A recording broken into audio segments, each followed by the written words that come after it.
मंजिल उन्हें ही मिलती है जिनके सपनों में जान होती है, पंखों से नहीं हौसलों से उड़ान होती है।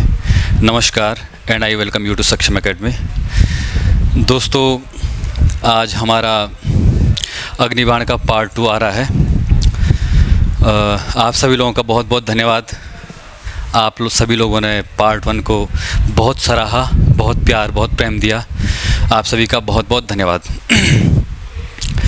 तो हमारी ये सीरीज़ अग्निबाण की तरह एक रामबाण सीरीज है। और ये सब देखो, आज अखबार में या न्यूज़पेपरों में आपने देखा होगा, सब छपा हुआ है कि विज्ञप्तियाँ कितनी आने वाली है, कहाँ से आने वाली है। तो आप प्रॉपरली लग जाइए तैयारी में, प्रॉपर वे में तैयारी कीजिए। और इस बार सिलेक्शन हम लेके रहेंगे दोस्तों, ठीक है? सिलेक्शन हम लेंगे। और हाँ, एक चीज़ थोड़ा सा आप लोगों को बताना है कि जो हमारे पुराने एस्पिरेंट्स हैं या पुराने लोग हैं दोस्तों, वीडियो को पूरा देखिए, क्योंकि आप भले ही इसको प्रॉपर वैसे मत देखिए, लेकिन 2x स्पीड में देखिए, लेकिन देखिए ज़रूर। और नए लोग बिल्कुल खासकर वीडियो को प्रॉपर लिखिए, प्रॉपर नोट्स बनाइए। मैं आपको गारंटी देता हूँ कि 40 में से उत्तराखंड में आप 32, 33, 31, 32, 33, 34, 35 स्कोर कर लोगे। गारंटी दे रहा हूँ मैं आपको, क्योंकि मेरा आजमाया हुआ ये पूरा जो प्रक्रिया है मैंने आजमा रखी, खुद पे आजमा रखी है ये चीज़ें, ठीक है? तो बस ज़्यादा समय नहीं लेते हैं और आगे बढ़ते हैं, ठीक है? पहला क्वेश्चन है हमारा ये। इससे पहले थोड़ा सा एक चीज़ बता रहा हूँ मैं कि जो मैंने परसों कमेंट करने के लिए बोला था, देखो वीडियो लगभग 4K लोग देख चुके हैं, लेकिन लाइक अभी 550 भी पूरे नहीं हुए हैं और कमेंट तो 100+ भी नहीं हुए हैं। यार, हम इतने निष्क्रिय क्यों होते जा रहे हैं? सकारात्मक रहिए, ऊर्जावान रहिए, डेफिनेटली सिलेक्शन होगा यार, कैसे नहीं होगा? सबका सिलेक्शन होता है, बस आपको दृढ़ निश्चयी होकर लगा रहना पड़ता है। सिलेक्शन बिल्कुल होता है। इस संसार में जो सब चीज़ें हैं ना, वो सब चीज़ पॉसिबल है, बस करने वाला चाहिए, ठीक है? तो मैंने आपसे पूछा था कि आसन बैराज को लिखेंगे, तो सिर्फ 2 लोगों ने लिखा था। अभी मैं उनका नाम नहीं ले पा रहा हूँ, लेकिन नेक्स्ट क्लास में उन दोनों का नाम लूँगा मैं। और बहुत सराहनीय है आप लोग, और मैं आपको आशीर्वाद देता हूँ। एक तीसरे लोग ने भी कमेंट किया था कि 2005 में, लेकिन वो करेक्ट नहीं था, 2020 था करेक्ट। लेकिन आप तीनों का बहुत बहुत आभार, और आप तीनों को मैं आशीर्वाद देता हूँ कि आप तीनों लोग बहुत जल्दी सिलेक्शन ले लें, ठीक है? बाकियों को भी आशीर्वाद है, लेकिन आप तीनों को बिल्कुल विशेष आशीर्वाद है, ठीक है? तो एक चीज़ मैं बता रहा हूँ कि आसन बैराज के बारे में, तो जो पूछा जाता है ना उसके बारे में थोड़ा बता लीजिए, क्योंकि आप सर्च मारोगे, गूगल पे सर्च मारोगे, नहीं पता है, गूगल सर्च करेगा, तो वहाँ पे सर्च मारने के बाद आपको और चीज़ें पता लगेंगी, और भी चीज़ें आपके पास निखर के आएंगी।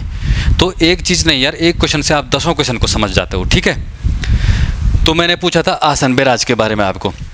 तो सबसे पहले देखते तो आसन का जो 1967 में आसन एक बैराज मतलब बना हुआ था, या उसको कंजर्व करने की बात चली है, वहाँ पे एक डैम का निर्माण हुआ। 2005 में इसको जो बताया था, तो 2005 में इसको बैराज का दर्जा मिला। लेकिन लोकल स्तर पर देखो, हमारे पास ना यूनेस्को की धरोहरें कितनी हैं। अब हैं तो हमारे पास कितने सारे नेशनल पार्क हैं, कितनी टेंजिबल और कितनी इनटेंजिबल हमारे पास धरोहरें हैं, पता है आपको? लेकिन एक रामबाणी है, हिल यात्रा भी हमारे पास, और भी चीज़ें हैं, बहुत सारी चीज़ें हैं, लेकिन पांडव लीलाएँ हैं, लेकिन वो हैं क्या उसमें? नहीं है। तो उसी प्रकार हमारे पास नेशनल पार्क या बहुत सारे हैं, लेकिन नंदा देवी ही है उसमें, है ना? तो बैराज का दर्जा जो 2005 में मिला था इसको, इसी प्रकार, लेकिन ये भारतीय हिसाब से था या उत्तराखंड के हिसाब से। उत्तराखंड ने जो दिया था वेटलैंड का दर्जा, इसको ये दिया था। लेकिन जो हुआ था 21 अक्टूबर, ज़रा डेट का ज़रा दोबारा देख लेना, 2020 को इसको क्या बनाया गया था?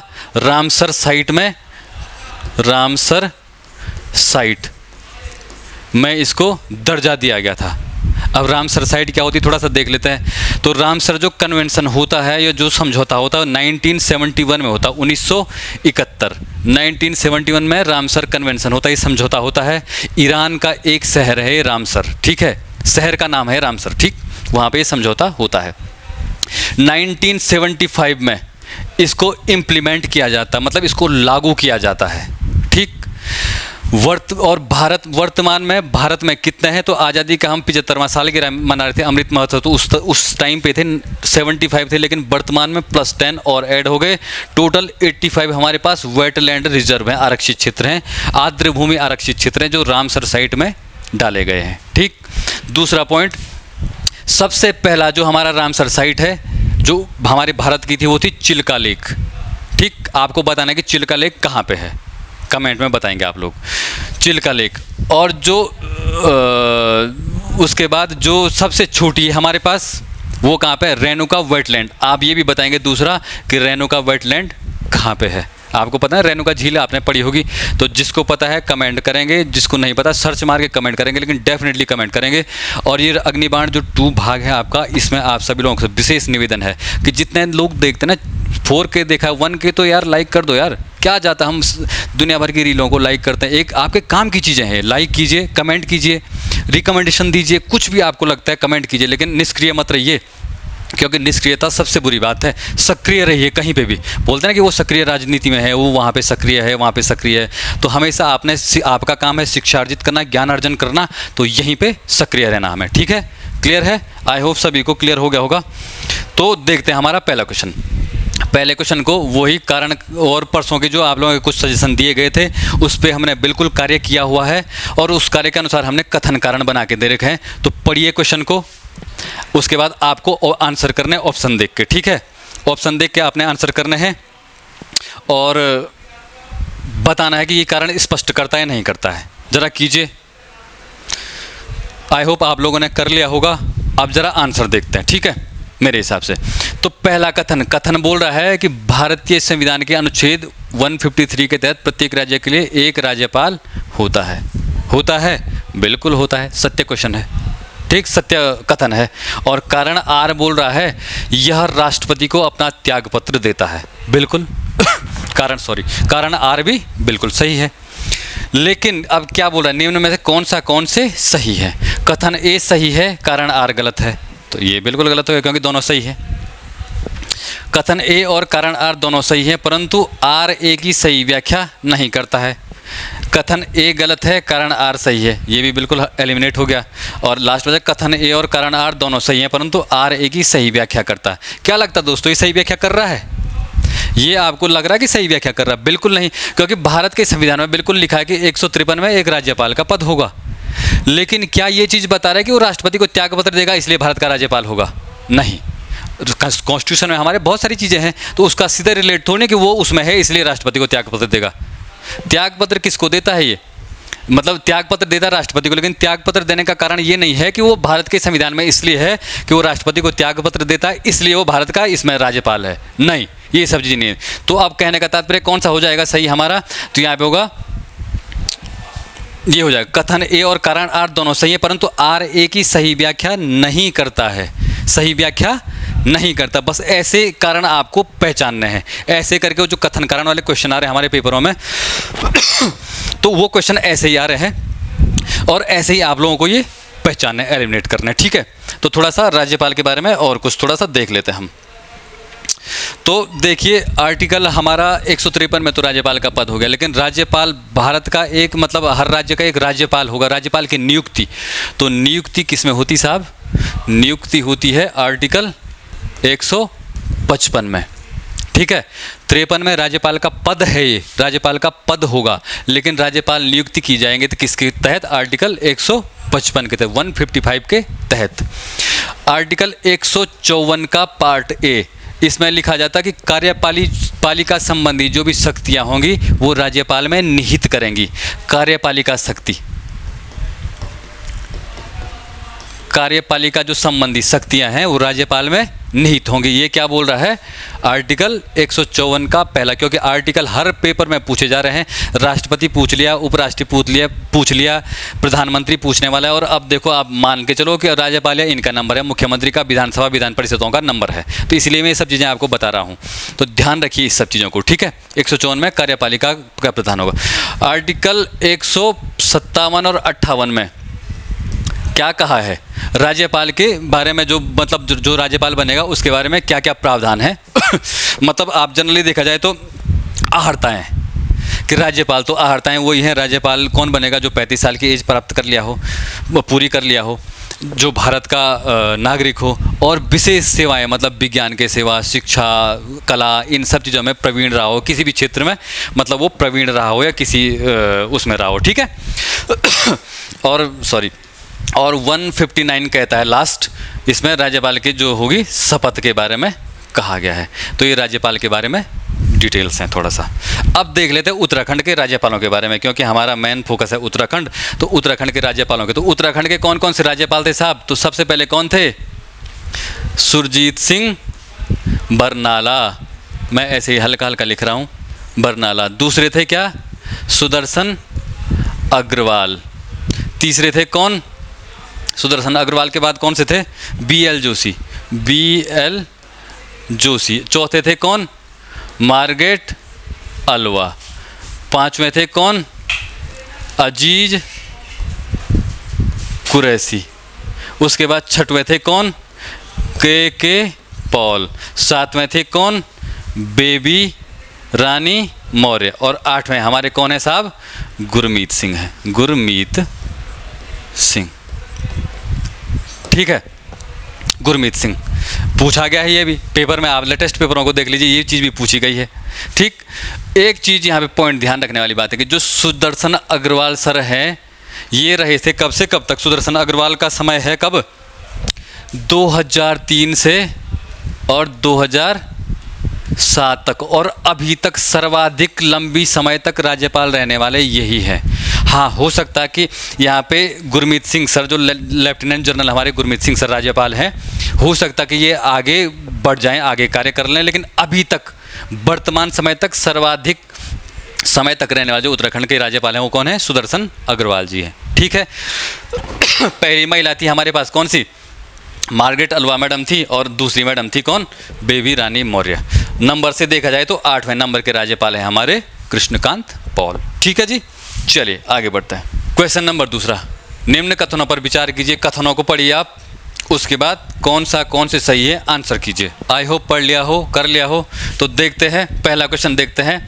अंग्रेजी शासनकाल के दौरान कुमाऊं में 19 परगने तथा 125 पट्टियाँ थी। क्या थी ये? बिल्कुल थी। 19 परगने थे और 125 पट्टियाँ थी। ये जो परगने पट्टियाँ हैं ना, ये पटवारी क्षेत्रों से संबंधित आते हैं। पटवारी क्षेत्र थे, समझ लो। ये जनरली बस ये परगने पट्टियों का मतलब यही समझो आप कि ये पटवारी क्षेत्र थे, बस इतना समझो अभी बेसिक तरीके से। ठीक, दूसरा बोला गढ़वाल में 11 परगने तथा 87 पट्टियाँ थी। 87, 11 परगने और 87 पट्टियाँ थी। 87 नहीं, यहाँ पे कितनी थी? 86। 11 × 6 कर देंगे और ये 86 पट्टियाँ थी यहाँ पे। ठीक है, गढ़वाल में। यहाँ पे मैंने लिखा भी है, पटवारी क्षेत्रों की बात हो रही है। ठीक, अब क्या बोला? निम्न में से कौन से सही है? तो कौन सा सही होगा? केवल एक सही हो गया और आंसर केवल एक हो गया। समझ गए? अब देखते हैं थोड़ा सा और इसको खोल के। तो सबसे पहले उत्तराखंड में पटवारी पद सृजित कब किए गए थे? आप सभी को पता होगा किसने किए थे? 1819 में किए गए थे। किसके द्वारा? ट्रेल द्वारा। हमारे दूसरे कुमाऊं के कमिश्नर थे ट्रेल द्वारा। इनके बाद इनके द्वारा सबसे पहले पटवारी के पद सृजित किए थे। ठीक है, दूसरा क्वेश्चन आता है, प्रशिक्षित पटवारियों की नियुक्ति। प्रशिक्षित पटवारी, तो ये नियुक्ति किसके द्वारा की गई थी? ये बेटन के द्वारा की गई थी। बेटन एक हमारे कमिश्नर थे, तो बेटन के द्वारा प्रशिक्षित पटवारियों की नियुक्ति की गई थी। 1875 में कौन थे गवर्नर हमारे, सॉरी कमिश्नर, हमारे कुमाऊं कमिश्नर? तो कौन थे? रैमजे। वही रैमजे कौन है? कुमाऊं के बेताज बादशाह। ठीक है, रामजी साहब, बहुत सारे नाम हैं इनके। रामनगर की स्थापना, तो यही रैमजे सर हैं। तो इन रैमजे के द्वारा 1875 में जो पटवारी के कार्य संबंधी, मतलब क्या कार्य होंगे पटवारी के, उसके संबंधित नोटिफिकेशन जारी किया गया था। नोटिफिकेशन जारी किया गया था पटवारी के कार्य संबंधी उस समय। ठीक है, और वो समय कौन सा था? 1875 में रैमजे के समय में। ठीक है, क्लियर है यहाँ तक? चलिए आगे बढ़ते हैं। और हाँ, एक पॉइंट और है कि वर्तमान में अभी तो बहुत सारे चेंज हो गए, क्योंकि बहुत सारी चीज़ हमारे पुलिस के अंडर आ गए हैं, सिविल पुलिस के अंतर्गत आ गए हैं। लेकिन अभी हमारे पास पुराना ही आंकड़ा है, जैसे नया आंकड़ा संशोधित हो जाएगा तो उसमें कर लेंगे। तो 61% जो भाग है वो पटवारी क्षेत्र के अंतर्गत आता है। अभी तक पटवारी क्षेत्र के अंतर्गत हमारा कितना परसेंट भाग है? 61% भाग है। ठीक है, क्लियर हो गया? चलिए आगे बढ़ते हैं तीसरे क्वेश्चन पे। हमारा तीसरा क्वेश्चन ये है स्क्रीन पर। देखिए क्वेश्चन को पढ़िए, फिर से निम्न कथनों पर विचार कीजिए। विचार करने की बात आई, निम्न कथनों पर विचार करें, ठीक है। विचार करने की बात आ रही है, पढ़िए क्वेश्चंस को दोनों को और ऑप्शंस को आंसर कीजिए। आई थिंक आपने पढ़ लिया होगा। अब पहला देखो, देखते हैं क्या बोल रहा है। अनुच्छेद 178 178 के तहत विधानसभा अध्यक्ष का चुनाव होता है। क्या होता है? बिल्कुल होता है, बिल्कुल 178 के तहत विधानसभा अध्यक्ष का चुनाव होता है। यह अपना इस्तीफा मुख्यमंत्री या राज्यपाल को सौंपता है। क्या यह सत्य है? बिल्कुल नहीं, ये असत्य पॉइंट है। किसको सौंपेगा ये? उपाध्यक्ष को।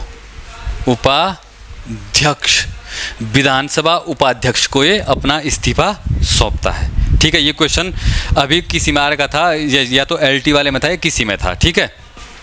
तो अब इनमें से सही क्या हो जाएगा? तो क्या बोल रहा है? एक सही है और दो गलत है। ऑप्शन सी आपका आंसर हो जाएगा। थोड़ा देखते हैं विधानसभा उपाध्यक्ष के बारे में। तो वर्तमान में हमारी विधानसभा अध्यक्षा कौन है? तो हमारी विधानसभा अध्यक्षा हैं कौन? ऋतु खंडूरी मैडम। ऋतु खंडूरी है। और ये कहाँ से हैं? विधानसभा क्षेत्र यहाँ का कौन सा है इनका? कोटद्वार से हैं ये। ध्यान रखने वाली बात है, कितने नंबर की है? तो 6th नंबर की है, 6वें नंबर की है ये विधानसभा अध्यक्षा हमारी। और हमारी विधानसभा कौन से नंबर की चल रही है अभी वर्तमान में? 5वें नंबर की। 5वें की चल रही, लेकिन ये 6वीं कहाँ से आ गई? अब थोड़ा यहाँ पे देखेंगे इसको।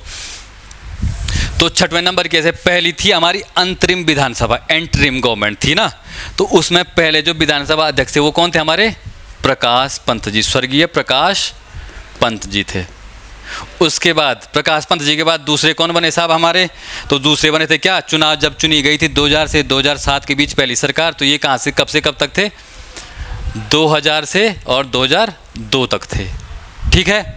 उसके बाद जब सरकार चुनी गई तो उसके बाद पहले बने थे चुने हुए, तो कौन थे? यशपाल आर्य जी थे। और ये 2002 से और 7 तक थे। उसके बाद तीसरे कौन से बने थे? यशपाल आर्य जी के बाद तीसरे कौन बने? हरवंश कपूर। उसके बाद चौथे कौन से बने थे? तो चौथे बने थे हमारे गोविंद सिंह कुंजवाल। कौन बने थे? गोविंद सिंह कुंजवाल जी।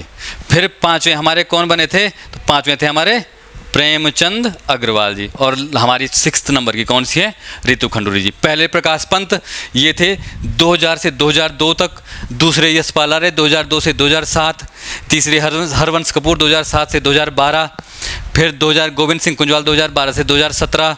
फिर प्रेमचंद अग्रवाल जी 5वें नंबर के हमारे 2017 से 2022। और ऋतु खंडूरी जी हैं 6th नंबर की, जो 2022 से अब तक है, ठीक है। महिला एकमात्र पहली महिला हमारी विधानसभा अध्यक्षा कौन है? ऋतु खंडूरी जी है, ठीक है जी। क्लियर हो गया। अब उपाध्यक्ष की बात हो रही है, तो अभी वैसे नंबर का तो इनका ध्यान नहीं रखना है क्योंकि नंबर की बात नहीं है। रघुनाथ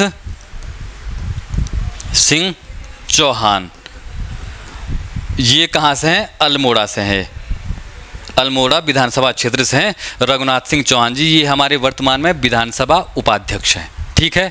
क्वेश्चन को हमने पूरा खोल के देख लिया है, इससे आगे इस क्वेश्चन में कुछ नहीं हो सकता, ठीक है। चलिए आगे बढ़ते हैं। तो तीसरा क्वेश्चन ये है, तो इसका पहला स्टेटमेंट पढ़िए, दूसरा स्टेटमेंट पढ़िए और फिर आंसर कीजिए। आई होप पढ़ लिया होगा आप सभी लोगों ने।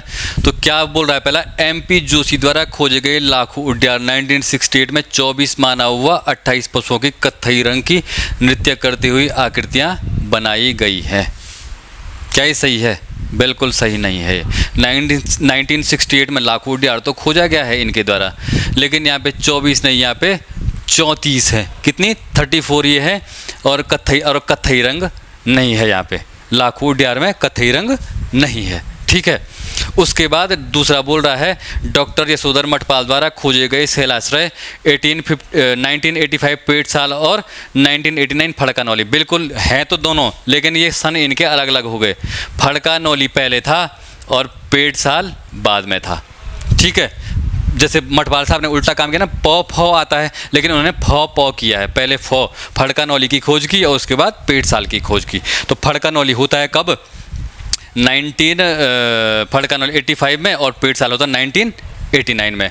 नौलाजेनल एक है समाधान वहाँ पे नौलाजेनल वाले, तो वो भी इन्हीं के द्वारा यशोधर मठपाल जी द्वारा खोजे गए हैं नौलाजेनल के, ये नैनीताल वाले एरिया में आते हैं। ठीक है, क्लियर हो गया।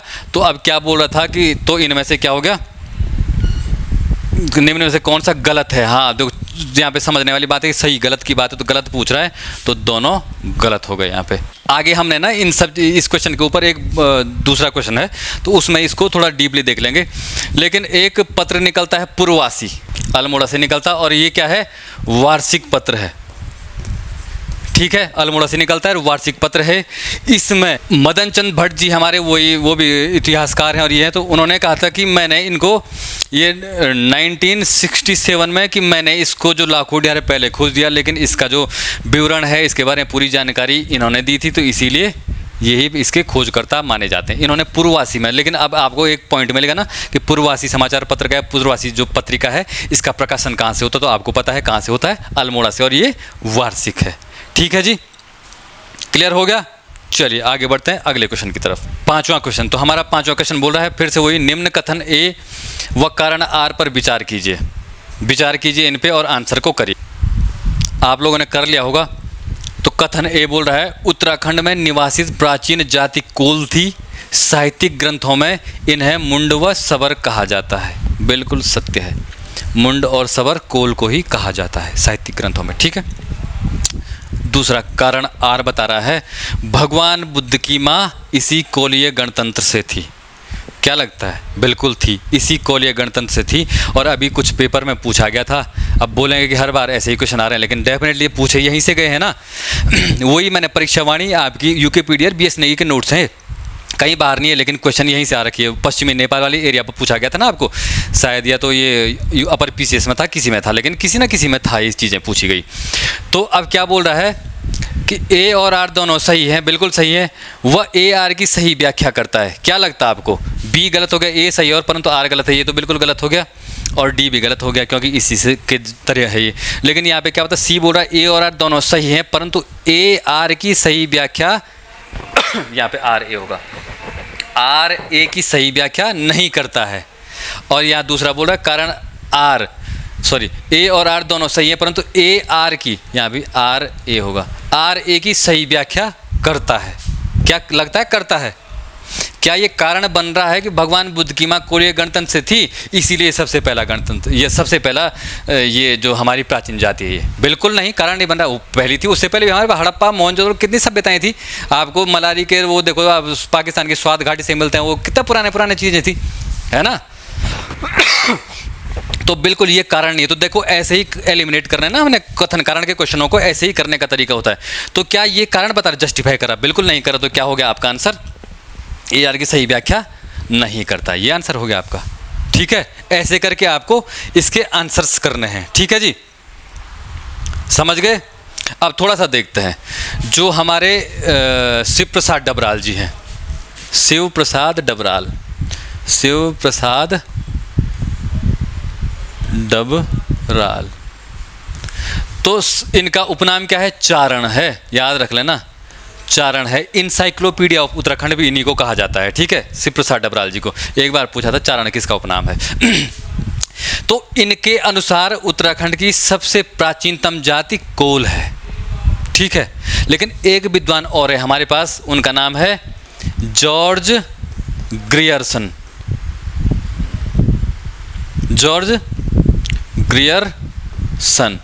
इनके अनुसार सबसे प्राचीन जाति कौन सी है, वो है किरात। इन्होंने कहा कि किरात सबसे प्राचीन जाति है। लेकिन चारण साहब के अनुसार सबसे प्राचीन जाति कौन सी है, हमारी कोल है। ठीक है, अब इसी से संबंधित एक पुस्तक आती है, आपने पढ़ा होगा ना, किरातों की जानकारी कहाँ से मिलती है हमें, किरातों की जानकारी मिलती है हमें महाभारत से। महाभारत में कहा जाता है ना कि किरात जो है वो कौरवों के साइड से लड़े थे। कौ से किरात, कौ से कौरव, कौरवों के साथ लड़े थे। कैसे लड़े थे, क्योंकि आपने तुमुल संग्राम की जानकारी प्राप्त होगी आपको, तुमुल संग्राम के बारे में आपको पता होगा। अर्जुन और किराताओं के राजा के बारे में, अर्जुन और किराताओं के राजा के बीच में ही युद्ध लड़ा गया था चमोली क्षेत्र में, पता है ये चीज़ें। तो तुमुल संग्राम कहते हैं इसको। ठीक है, किराताओं के जो आदि देव थे कौन थे? वो भगवान शिव को कहते हैं कि वो उनके या उनके जो राजा थे वो शिव थे, ठीक है। उसके बाद एक पुस्तक है किरातार्जुनीयम, किरातार्जुनीयम, ये इसी पुस्तक में इस युद्ध के बारे में लिखा है। ये महाकवि भारवी के द्वारा लिखी गई है। किरातार्जुनीयम जो पुस्तक है वो महाकवि भारवी द्वारा लिखी गई है। जो एक किरात जाति थी, ये किरात जाति एक आखेटक जाति कहलाती है उत्तराखंड में। जो एक किरात जाति है ये एक आखेटक जाति थी, ठीक है। अब एक और इनका जिक्र एक जगह और मिलता है किरातों का। मेगस्थनीज, एक पता आपको, एक यात्री थे, तो मेगस्थनीज किसके दरबार में आए थे ये भारत में? मेगस्थनीज किसके दरबार में आए थे? ये आए थे क्या? चंद्रगुप्त मौर्य के दरबार में आए थे मेगस्थनीज, ठीक है। तो इनकी एक पुस्तक है, उसका नाम है इंडिका। तो इंडिका में इन किराताओं के बारे में या इन किरातों के बारे में जानकारी प्राप्त होती है कि यहाँ पे एक जाति किरात भी रहती है, ठीक है। क्लियर है? तो चलिए आगे बढ़ते हैं। हमारा छठवां क्वेश्चन कह रहा है इनका आपने मिलान करना है। थोड़ा देखिए इसको, स्क्रीनशॉट लीजिए इसका और प्रॉपरली इसको मिलान कीजिए। आई होप आप लोगों ने कर लिया होगा। तो सबसे पहले हम देखते हैं लुएथाप। तो लुएथाप में क्या दिखा रखा साहब? शिकार करते हुए हाथों में हाथ डालकर नृत्यरत मानव है। अब लुएथाप, लुए किसका पर्यायवाची है? लहू। लहू मतलब लुए, हम लहू को कहते हैं, हिंदी में लहू कहते हैं रक्त को, रक्त या लहू एक ही चीज़ है। और हमारे पहाड़ी में उसको लुए कहते हैं। बोलते हैं ना, बुढ़े दादी लोग बोलते हैं ना, लुए बह गया, वो हो गया है ना, बोलते थे ना, कभी चोट लगती थी बच्चों पे। अब देखो यहाँ पे क्या है कि लुए है मतलब लाल हाथ हैं। देखो याद करने के तरीके में बता रहा हूँ। और क्या कहते हैं कि इसके हाथ नहीं बोलते, कोई अपराधी होता तो खून से सने हैं, बोला इसके हाथ, क्योंकि ये जानवरों को शिकार करते थे तो इनके हाथ खून से सहे होंगे, है ना। तो हाथों में हाथ डालकर, तो रंगे हाथ, खून से रंगे हुए हाथ इनके, इसलिए हाथों में हाथ डालकर नृत्य कर रहे हैं। ऐसे याद करने की एक ट्रिक बता रहा हूँ मैं आपको, बाकी आप जिस हिसाब से करते हैं उस हिसाब से करते रहिए, परंतु मेरे हिसाब से मैं बता रहा हूँ कि कैसे करना है। तो देखो हाथों में हाथ डालकर नृत्य, कन्फ्यूज होता है आदमी, तो कैसे करेगा? जिसके हाथ खून से रंगे हैं तो लाल रंग से लुएथाप है, क्योंकि लाल मतलब खून, खून मतलब लुए, तो लुए का मतलब शिकार किया इन्होंने और उसके बाद खून लगा इनके हाथों पर और हाथों में हाथ डाल के इन्होंने नृत्य किया, मतलब खून से रंगे हाथों से नृत्य किया इन्होंने, तो ये लुएथाप हो गया। कभी नहीं भूलोगे अगर ये ट्रिक से चलोगे तो। दूसरा फल सीमा। अब फल सीमा क्या बात कर रहा? फल कब मिलेगा? जब कर्म करोगे। तो अब यहाँ पे कर्म क्या करने की बात हो रही? योग करने की। तो सीधे सीधे याद करो, योग करोगे तो फल मिलेगा। तो योग करने से नृत्य एवं योग मुद्रा में मानव दिखाया गया है। तो योग में आप बिल्कुल अलग अलग आसन होते हैं, तो नृत्य भी किया उसने योग में और साथ के साथ उसको फल मिल गया योग करने का, ठीक है। क्लियर है? उसके बाद हुडली। तो हुडली, अब हुडली कहाँ पे है? हुडली है उत्तरकाशी में। ये दोनों कहाँ पे है? ये अल्मोड़ा में है, ठीक है। हुडली है उत्तरकाशी में। उत्तरकाशी क्या मिले? शंखलिपि चित्र। और कैसे थे ये? नीले रंग के थे, नीले रंग की शंखलिपि में मिला। एक उत्तरकाशी में और है, उसका नाम है थडुंगा। और यहाँ पे कैसे मिले हैं साहब? यहाँ पे काले रंग के मिले हैं, काले रंग के थडुंगा में मिले हैं। उसके बाद पेट साल। अब पेट साल की बात हो रही है, तो पेट साल में क्या बात हो रही है? यशोधर मठपाल द्वारा इसकी खोज होती है। कब? 1989 में। यहाँ पे पेट साल हो गया। लाखू उड्यार की बात हो रही है, तो लाखू उड्यार क्या है? लाखू उड्यार, अब देखो सबसे फेमस उड्यार है लाखू, है ना। लाखू उड्यार उत्तराखंड में। देखो मैंने एक बार यूपीएससी के पेपर में देखा है, तो वहाँ पे पूछा गया कि लाखू उड्यार कहाँ पे है। आप देख लेना, इसी लेटेस्ट पेपर में है यूपीएससी के। तो लाखू उड्यार की बात हो रही, तो लाखू उड्यार फेमस है, तो भीमबेटका की गुफाएं फेमस हैं, इसीलिए ये रिलेट करता है। और सबसे प्राचीनतम है, सबसे फेमस है उत्तराखंड का उड्यार ये है। तो गोरखिया उड्यार है, बहुत सारे उड्यार हैं, लेकिन लाखू फेमस है, तो इसीलिए इसका भीमबेटका के शिलाश्रयों से इसकी तुलना की जाती है। और वहाँ पे क्या है? नागफनी के आकार का है वो, ठीक है, क्योंकि बासुकी नाग फेमस था, तो ये इसीलिए फेमस है। भीमबेटका उसी समय की बातें हैं ये सब चीज़ें। तो ये बासुकी के जो नाग के आकार के है, ये नाग के आकार के शैलाश्रय और भीमबेटका शैलाश्रय से इसकी लाखू उड्यार की तुलना होती है। आपको पता है दलबैंड के निकट सुयाल नदी के किनारे अल्मोड़ा में ये स्थित है लाखू उड्यार भी। पेट साल हो गया, लाखू हो गया। और किमनी के शैलाश्रय। अब किमनी पता है आपको कहाँ पे है?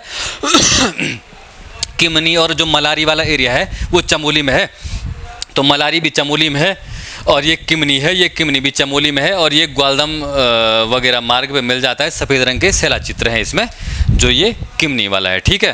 तो थोड़ा सा देख लेते हैं अब इसको थोड़ा सा और डिटेल में। तो इसके आंसर क्या हो जाएगा? इसका आंसर हो जाएगा ऑप्शन ए, आंसर हो जाएगा इसका। क्लियर हो गया? ये हम इतना हम समझ चुके हैं इसको थोड़ा सा। अब थोड़ा सा देखते हैं हमारे पास कौन कौन से हैं। तो एक पिथौरागढ़ में जो हमारे कौन कौन से ऐसे क्षेत्र हैं पिथौरागढ़ में, तो पिथौरागढ़ में पहला है क्या, पहला है हमारे पास वनकोट और दूसरा है देवीधुरा। तो वनकोट और देवीधुरा दोनों कहाँ पे हैं साहब, ये हैं पिथौरागढ़ में। वनकोट देवीधुरा की खोज किसने की थी, ये तो हैनवुड के द्वारा इसकी खोज की गई थी। हैनवुड द्वारा देवीधुरा की खोज की गई थी। और जो वनकोट है, वनकोट वाला किसके द्वारा खुला, वनकोट और नैनीपातन। वनकोट में क्या है, 8 मानव ताम्र कृतियाँ हैं, 8 मानव ताम्र आकृतियाँ। ये कहाँ से हैं, वनकोट से प्राप्त हुई हैं। 8 मानव जो ताम्र आकृतियाँ हैं ये हमें वनकोट से प्राप्त हुई हैं, ठीक है। और नैनीपातन आपको पता है कहाँ पे है, तो ये भी पिथौरागढ़ में है। नैनीताल कंफ्यूज मत करना, नैनी खुटानी नाला है नैनीताल में, लेकिन नैनीपातन पिथौरागढ़ में है, याद रखना। नैनीताल रिलेट मत करना उसको, नैनीपातन कहाँ पे है, पिथौरागढ़ में है, ठीक है।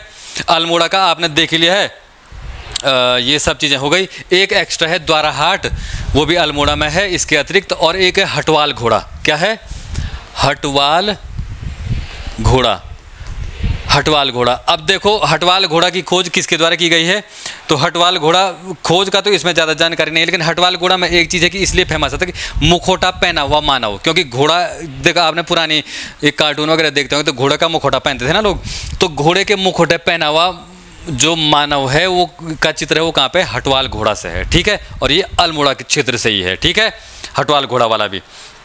आपको पता ही है ग्वारखिया में क्या था, ग्वारखिया चमोली में था, ये गुरखों से संबंधित माना जाता है। और यहाँ पे एक चीज़ देखना कि सबसे चटक चित्र यहीं पे मिलते हैं। इसकी खोज मठपाल जी द्वारा ही की गई है। और जो राकेश भट्ट जी थे उन्होंने इसको मतलब इसके बारे में जानकारी दी कि यार यहाँ पे एक गुफा है और यहाँ पे सबसे चटकदार और सबसे अच्छे चित्र यहीं पे मिलते हैं। उत्तराखंड में जितने भी शिलाशासर प्राप्त हुए हैं हमें, उनमें से सबसे अच्छे चित्र हमें ग्वारखिया गुफा ही में मिलते हैं, ठीक है जी। बाकी तो हमारा किमनी और मैंने मलारी वाला आपको बता ही दिया है, किमनी में सफ़ेद रंग के हैं, हो चुका है, ठीक है। तो चलिए आगे बढ़ते हैं। अगला 7वां क्वेश्चन हमारा कह रहा है, फिर से निम्न कथनों पर विचार कीजिए। पढ़िए इसको, उसके बाद आंसर कीजिए। आई थिंक पढ़ लिया होगा। पहला क्वेश्चन क्या पहला हमारा पार्ट क्या बोल रहा है, ऋग्वेद में उत्तराखंड को कहा गया है उत्तर कुरु, क्या सही है। दूसरा बोल रहा है ऐत्रेय ब्राह्मण उत्तराखंड को कहा गया है देवभूमि एवं मनीषियों की भूमि। देवभूमि और मनीषियों की भूमि ये किस में कहा गया है, ये कहा गया है ऋग्वेद में। और एक चीज और कही गई, ध्यान रखने वाली बात, हेमवंत और देवभूमि और मनीषियों की भूमि, ये सब कहा गया है ऋग्वेद में। उत्तर कुरु। अब उत्तर कुरु की बात हो रही तो उत्तर कुरु किस में कहा गया है, ऐत्रेय ब्राह्मण रिलेट कीजिए, ऐत्रेय और उत्तर कुरु। तो उत्तर कुरु कहा गया है ऐत्रेय ब्राह्मण में, तो ये भी गलत हो गया और ये भी गलत हो गया।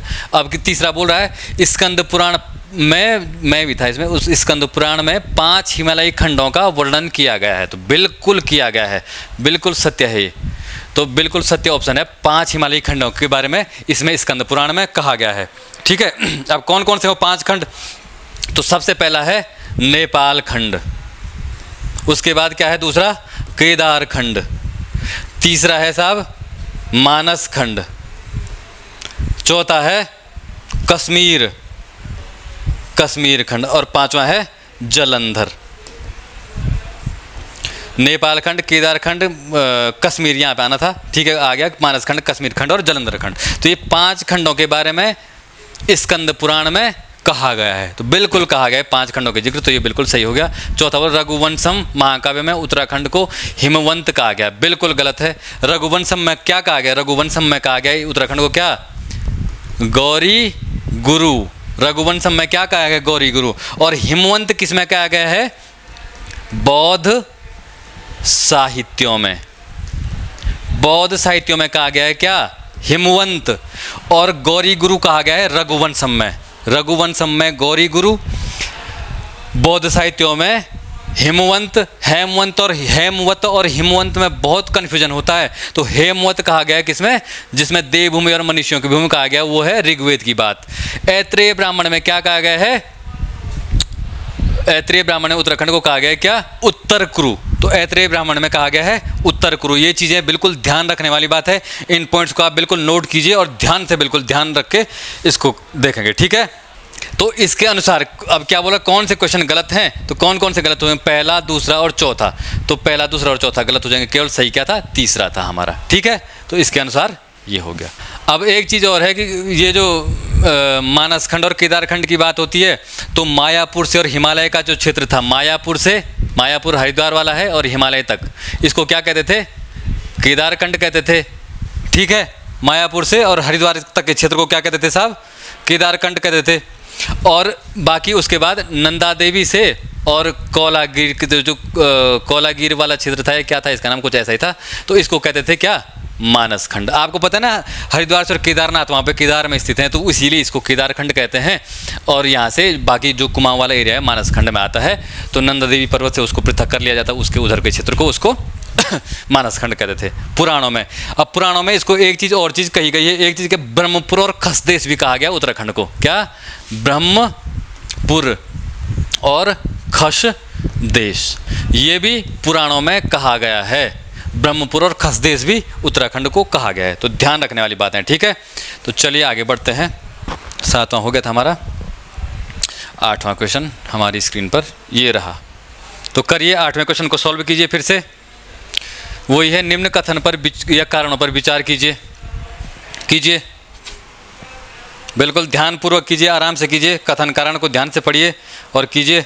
आई होप आप लोगों ने पढ़ लिया होगा। पहला बोल रहा कथन ए, महाभारत के वन पर्व के अनुसार उत्तर कुरु क्षेत्र में सतलज से अलकनंदा तक पुलिंद राजा सुबाहु का आधिपत्य था। क्या था? बिल्कुल था। कथन बिल्कुल सही है। उसके बाद कारण क्या बोल रहा है?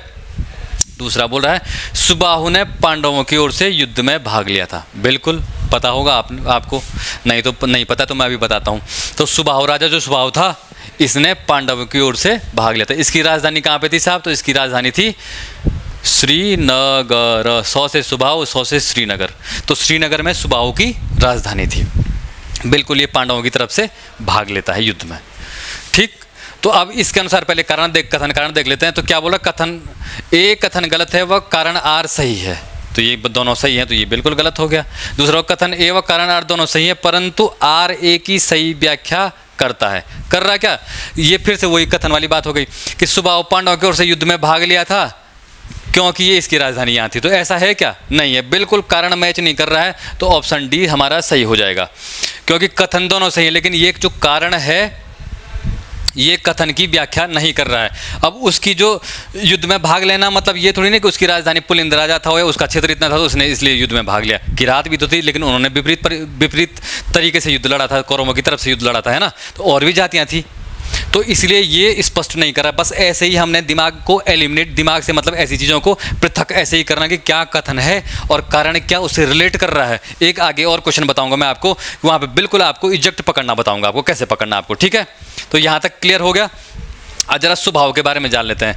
तो सुबाहु, जो राजा सुबाहु थे, इनके ही वंश से आपको पता होगा ना कि बाद में एक राजा होते हैं, क्या नाम था उनका? विराट एक राजा थे, इन्हीं के वंशज थे सुबाहु के। कहाँ थी इनकी राजधानी? वैराटगढ़ी थी। वैराटगढ़ी ये कहाँ पे है? जौनसार वाले क्षेत्र में है, ठीक है, वैराटगढ़ी में। इन्हीं की पुत्री, राजा विराट की पुत्री, क्या था इसका नाम? उत्तरा। इसी से किसका विवाह होता है? अभिमन्यु का। अभिमन्यु कौन था? अर्जुन के पुत्र थे अभिमन्यु। तो इनकी शादी होती है किससे? उत्तरा से, ठीक है। तो अभिमन्यु की, तो इसीलिए इनके मतलब 7 युद्ध लड़ते हैं, ठीक है। तो क्लियर हो गया आपको। चलिए आगे बढ़ते हैं। 9वां क्वेश्चन है हमारा, बिल्कुल ध्यानपूर्वक पढ़ेंगे। पढ़िए, निम्न कथन व कारणों पर विचार कीजिए। कथन और कारण को पढ़िए और फिर पॉज करके आंसर कीजिए, उसके बाद फिर आंसर देने की कोशिश कीजिए, ठीक है। बोल रहा, पहला कथन बोल रहा है क्रांतेश्वर यानी कांडादेव, जो कांदेव पर्वत है भगवान विष्णु का, इस पर भगवान विष्णु का कूर्म अवतार या कच्छप अवतार हुआ था। बिल्कुल हुआ था। और कहाँ पे है? चंपावत में है। कहाँ पे है कांडादेव अभी वर्तमान में? तो चंपावत। फैक्ट की बात है दोस्तों, जो प्राचीन समय था हमारा, उस समय कुमाऊं जो था ना, वर्तमान का जो कुमाऊं है वो सिर्फ चंपावत था। कुमाऊं। बाद में अल्मोड़ा, बागेश्वर, नैनीताल ये सब चीज़ें बाद में शामिल हुई हैं इसमें। पहले जो मुख्य रूप से कुमाऊं था वो यही कुमू था, इसका प्राचीन नाम कुमू हुआ। कुमू से फिर वो अपभ्रंश होकर कुमाऊं हो गया, ठीक है। तो ये पहला यही था चंपावत वाला, ठीक है। कारण बोल रहा आर, कालांतर में मानसखंड को कुर्मांचल कहा जाने लगा। बिल्कुल ये भी सही है, कालांतर में काल हुआ और मानसखंडी का कुमाऊं कह रहे हैं ना, जो पहले मानसखंड है था उसी को हम वर्तमान में कुमाऊं कह रहे हैं। अब क्या बोल रहा है कि कथन ए सही है व कारण आर भी सही है। बिल्कुल ये क्वेश्चन तो अभी तक सही लग रहा है हमें। कथन ए सही है परंतु कारण आर गलत है। गलत, कथन ए व कारण आर दोनों गलत हैं। कथन ए व कारण आर दोनों सही है परंतु कारण आर स्पष्ट नहीं करता, ये भी गलत हो गया, क्योंकि स्पष्ट कर रहा है क्रांतेश्वर कांडादेव कानदेव पर्वत पर भगवान विष्णु का जन्म हुआ, इसी कारण कालांतर में मानसखंड को कूर्मांचल कहा जाने लगा। कारण बिल्कुल स्पष्ट कर रहा है कि इसी कारण, इनके जन्म के कारण उस कांडादेव पर्वत पे, उस कानदेव पर्वत पे क्रांतेश्वर पर्वत पर जन्म हुआ। तो कालांतर में इसी से क्रांतेश्वर से फिर कुमू हुआ और कुमू से कच्छावतार का जन्म हुआ, फिर कुमू हुआ, फिर ऐसे कुमायूं हुआ, फिर कुमाऊं हो गया, अपभ्रंश हो गए, ठीक है। तो इसी प्रकार इसका नाम अभी वर्तमान में कूर्मांचल या कुमाऊं है, ठीक है। समझ गए? तो ऐसे करके ये कारण और कथन को आपको पहचानना है, ठीक है दोस्तों। थोड़ा देखते हैं, तो अब यहाँ पे चंपावत की बात हो रही, तो चंपावत जो जिला है, चंपावत कब बना था? तो चंपावत जिला कब बना था साहब? तो ये बना था कब? 15 सितंबर 1997 को, 1997 को चंपावत जिला बना। चंपावत के साथ एक दूसरा जिला और बना था, कौन सा? बागेश्वर। ये भी बना था 15 सितंबर 1997 को। और इसके साथ एक तीसरा जिला और बना था, वो था रुद्रप्रयाग।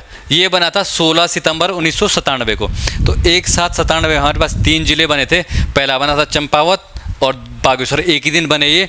और इन दोनों का निर्माण होता है 15 सितंबर 1997 को। और उसके बाद दूसरा जिला बनता हमारे साथ हमारे पास जो बनता है रुद्रप्रयाग, उसका निर्माण होता है 16 सितंबर 1997 को, ठीक है। क्लियर? चलिए आगे बढ़ते हैं। 10वां क्वेश्चन है हमारे स्क्रीन पर। ये बोल रहा है निम्न में से कौन से कथन सही है। तो पहला देखिए, पहला ऑप्शन को पढ़िए, आप प्रॉपर पढ़िए, इसको पॉज कीजिए, उसके बाद आंसर कीजिए, ठीक है। आई होप आप लोगों ने पढ़ लिया होगा। तो पहला बोल रहा है कालसी शिलालेख की खोज जेम्स प्रिंसेप ने 1860 में 1860 में की थी। क्या सही है? बिल्कुल गलत है साहब। ये 1860 में हुई है खोज, लेकिन किसने की है? Mister forest. किसने की है? मिस्टर फॉरेस्ट ने। अब कैसे रिलेट करना है? फॉरेस्ट से रिलेट करना है कि फॉरेस्ट में, जंगल में खोज हुई थी। तो किसने की साहब? 1860 में मिस्टर फॉरेस्ट ने इसकी खोज की। और पढ़ा था, जेम्स प्रिंसेप ने इसको क्या किया? पढ़ा था। इन शिलालेखों को या इन अभिलेखों को पढ़ने वाले कौन थे? वो जेम्स प्रिंसेप थे, ठीक है। दूसरा बोल रहा है कालसी शिलालेख को स्थानीय भाषा में चित्रशिला कहते हैं। बिल्कुल सत्य पॉइंट है।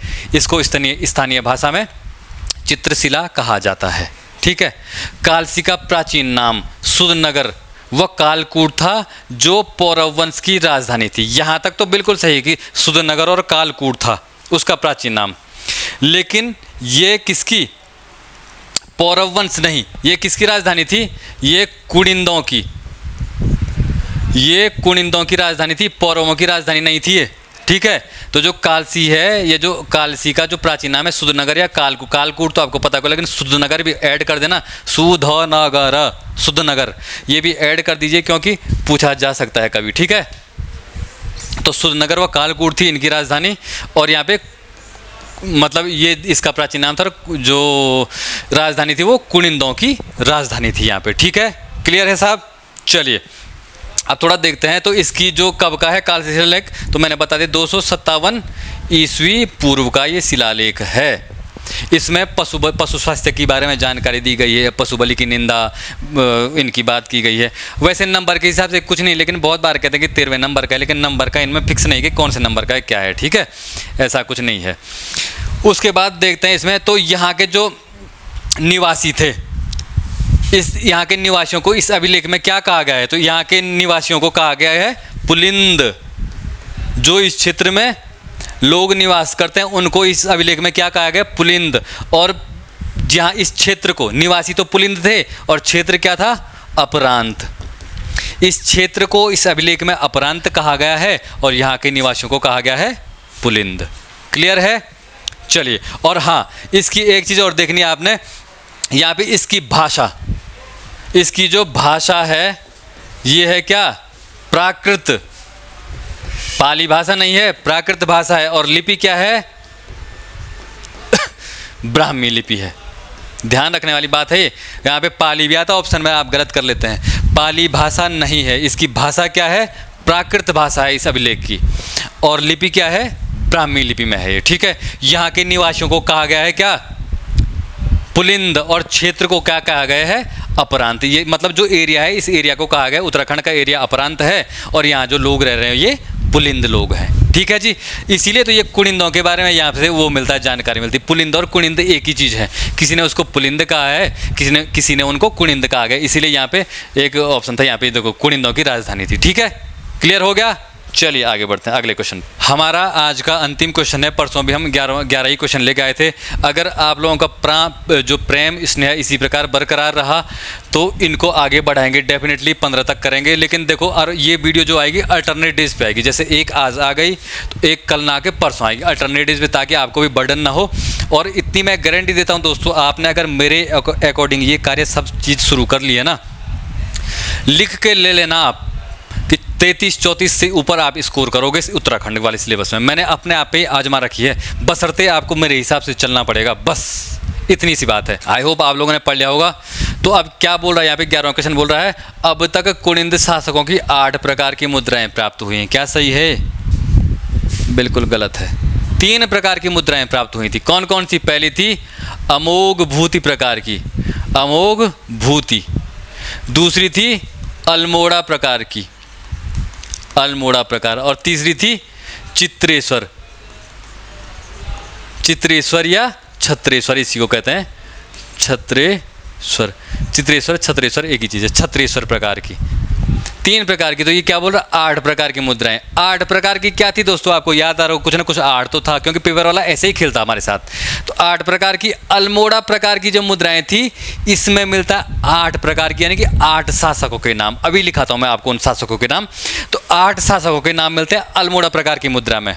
ठीक है, थोड़ा सा देख लेते हैं। अमोघ भूति, जो अमोघ भूति थे, इनकी मुद्राएं चांदी और तांबे से निर्मित हैं। चांदी और तांबे से, ऑप्शन होगा दूसरा। अमोघ भूति मुद्राएं स्वर्ण एवं चांदी से बनी है, स्वर्ण नहीं है, चांदी और तांबा है। तो चांदी और तांबे से निर्मित जो मुद्राएं हैं वो अमोघ भूति की हैं, चांदी और तांबे से, स्वर्ण नहीं है। और याद रखना, एकमात्र अमोघ भूति है जिसकी मुद्रा चांदी भी है जिसमें, अदरवाइज बाकी इन दोनों के अल्मोड़ा प्रकार और चित्रेश्वर छत्रेश्वर जो प्रकार हैं, ये दोनों तांबे से निर्मित हैं। अमोघ भूति जो मुद्रा है, इसमें देवी, मृग, वृक्ष, नाग, स्वास्तिक आदि चिन्हों का अंकन है। क्वेश्चन पूछा गया है कि देवी और मृग के चिन्ह किसमें थे, तो इसी में थे, ये अमोघ भूति की मुद्राओं में। ठीक है, अभी अल्मोड़ा और छत्रेश्वर को मैं अभी बता रहा हूँ आपको। ठीक है, अगला बोल रहा है, इन्हें कुनिंदों को, यानी इन्हें मतलब कुनिंदों को जॉर्ज ग्रेसन द्वारा द्विज व द्विज श्रेष्ठ कहा गया है। क्या ऐसा है? बिल्कुल गलत है। महाभारत जो ग्रंथ है उसमें ही इनको जो कुनिंद थे, इनको क्या कहा गया? द्विज और द्विज श्रेष्ठ महाभारत में कहा गया, न कि ग्रियर्सन द्वारा। अगला बोल रहा है, मोरफियोजेनेसिस ऑफ कुनिंदाज कॉइन्स पुस्तक किसके द्वारा लिखी गई है? तो ये क्या बोल रहा है? जॉर्ज ग्रेसन द्वारा लिखी गई है। बिल्कुल गलत है ये भी। किसके द्वारा लिखी गई है? MP जोशी द्वारा। तो MP जोशी द्वारा लिखी गई ये पुस्तक है मोरफियोजेनेसिस ऑफ कुनिंदा कॉइन्स पुस्तक। ठीक है, तो ये इनके द्वारा लिखी गई है। तो अब क्या बोल रहा है कि इनमें से कौन से सही हैं और कौन से नहीं? तो कौन से सही हो गए? तो इनमें से 1, 2, 3 और 4 सभी गलत हो गए। ठीक है, तो इस प्रकार ये हमारी एक आज की क्लास थी। थोड़ा अल्मोड़ा को देख लेते हैं। तो अल्मोड़ा प्रकार की जो मुद्राएं हैं, देखो दोस्तों, यहाँ पे जो अमोघ भूति है, अमोघ भूति में क्या क्या था? ब्राह्मी और खरेष्टी लिपि दोनों पूछा गया। अमोघ भूति में क्या है? जो लिपियां हैं क्या है? ब्राह्मी व खरोष्टी लिपि। ब्राह्मी व खरोष्टी लिपि मिलती है। लेकिन जो बाकी दो हैं, ये चत्रेश्वर भी हो गया और अल्मोड़ा भी हो गया, इन दोनों में सिर्फ और सिर्फ ब्राह्मी लिपि मिलती, खरोष्टी नहीं मिलती है। अलग अलग क्या है, देखो यहाँ पे सिर्फ देखो एक पॉइंट है कि चांदी का सिक्का भी मिलता है और तांबे के भी मिलते हैं, कॉइन्स जो हैं इन दोनों में तांबे के ही मिलते हैं। यहाँ पे देवी, मृग, स्वास्तिक, नाग आदि चीज़ों का अंकन मिलता है, जो चत्रेश्वर अल्मोड़ा में और बाकी अंकन नहीं मिलता, लेकिन यहाँ पे राजाओं के नामों का अंकन मिलता है अल्मोड़ा में। और जो ये चत्रेश्वर वाला है, यहाँ पे भी वृक्ष और एक चत्रेश्वर, मतलब ऐसे ना एक खड़े होते थे ऐसे छतरी टाइप का लेके, छाता लेके, तो चत्रेश्वर इसी प्रकार बोलते हैं इनको, तो शिव का रूप बोलते हैं उनको। तो शिव और वृक्ष की जो आकृति है चत्रेश्वर में है। उनके जो चत्रेश्वरों को जो देवता हैं, चत्रेश्वर को जो देवता है वो शिव के उपासक थे वो, ठीक है। तो इनका उल्लेख में यहाँ पे मिलता है। ब्राह्मी में 8 शासकों के नाम, सॉरी, इनके जो ये है जो अमोघ भूति है, ये ब्राह्मी और खरोष्टी 2 प्रकार की लिपियों में मिलता है। अल्मोड़ा की भी ब्राह्मी लिपि है और चत्रेश्वर की भी ब्राह्मी ही लिपि है, ठीक है। अल्मोड़ा के अब 8 राजाओं के नाम मिलते हैं, इसमें 8 प्रकार की मुद्राएं मिलती है। तो पहला मिलता है शिवदत्त, दूसरा मिलता है हरदत्त, तीसरा मिलता है शिवपालित, अगला मिलता है क्या, शिवरक्षित, शिवरक्षित, अगला मिलता है क्या, आसेक, और आसेक के बाद एक मिलता है गौमित्र, गौमित्र, और एक मिलता है मगभतस, मगभतस। तो हो गया 8, और एक और बचा हरदत्त, शिवदत्त, शिवपालित, शिवरक्षित, हो गया, ठीक है। गौमित्र, हाँ एक और विजयभूति छूट गया, सॉरी, विजयभूति। तो ये 8 राजा हैं। पहला है क्या, शिवदत्त, हरदत्त, शिवपालित, शिवरक्षित, विजयभूति, गौमित्र, आसिक और मगभतस। इन 8 राजाओं के नाम है, 8 प्रकार की मुद्राएं मिलती, इसीलिए प्रकार बोलते हैं क्योंकि इन 8 राजाओं के नाम ही इनको इन मुद्राओं पे मिलते हैं। तो आई होप आप सभी लोगों को ये बिल्कुल क्लियर हो गया होगा कि अमोघ भूति क्या है। यहाँ पे 8, देखो एग्जामिनर इन्हीं पॉइंटों पे हमें कंफ्यूज करता है, तो यही चीज़ हमें समझनी है, ठीक है। तो ये थी आज की हमारी क्लास दोस्तों। तो लगता है कि सभी को अच्छा लगा, पहला आपने काफ़ी सराहा है, दूसरी क्लास को बिल्कुल अच्छे से देखिए। लेकिन एक चीज़ याद रखना, लाइक आप सभी लोगों ने, देखो 4K 5K लोग देख देते हैं, लेकिन लाइक 500 भी नहीं होते हैं। तो 1K प्लस लाइक का टारगेट है हमारा इस बार ले जाना है, और आपको बहुत अधिक से अधिकतम आपको कमेंट्स करने हैं, क्योंकि कमेंट करोगे तो कमेंट करके आपका फ़ायदा ही है, आप सर्च करोगे उस चीज़ को, और सर्च करने के बाद जैसे ही सर्च करोगे तो उसके बाद और चीज़ें भी तो मिलेंगी आपको उससे रिलेटेड, ठीक है। तो ऐसे ही करते रहिए, आगे बढ़ते रहिए, तैयारी करते रहिए, ठीक है। Goodbye, God bless you all.